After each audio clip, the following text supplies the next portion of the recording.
So as a licensing worker, one of my favorite topics is hearing the why and how you got into foster care and hearing your heart.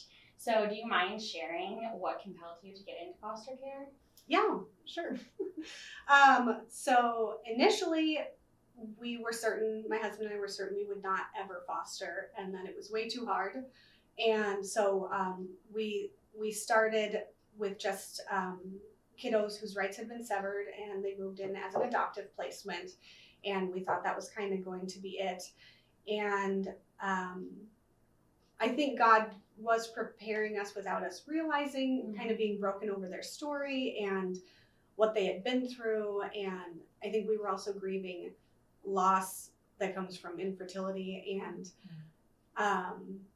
so we were being prepared, I think, without having many discussions about fostering. So when we got a call from a friend about a 2-year-old girl who needed a place, just a safe place to stay, and that was kind of the extent of it. It was like, we have a bedroom, we have a bed, like, yeah, we can do that. We can make sure she's fed and loved on, and while mom kind of does what she needs to do to feel better. And so that was our exposure, I guess, or a foot in the door and realizing, oh, we can do this, and kind of really, I think the calling for us grew the longer we did it, because we were terrified of fostering initially. And so in some ways, fostering is really easy because it is a safe home and food and consistency and just like, how was your day? And those basics. And so those are some things that we are more than capable of providing.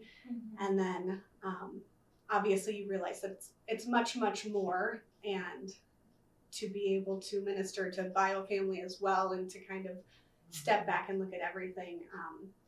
It is certainly very challenging, but it's kind of one of those things that we do believe there's a biblical call to care for orphans. In this case, I guess that wasn't technically true because, well, bio mom was still working towards reunification. But also I think it's just, there's a need, and there's so many kids, and why should a kid sleep in DCS's office when we can meet that need and just kind of be there for whatever they need. So yeah, absolutely. Yeah. I always think of like, I'm nothing special. Right. Like, our family is not special.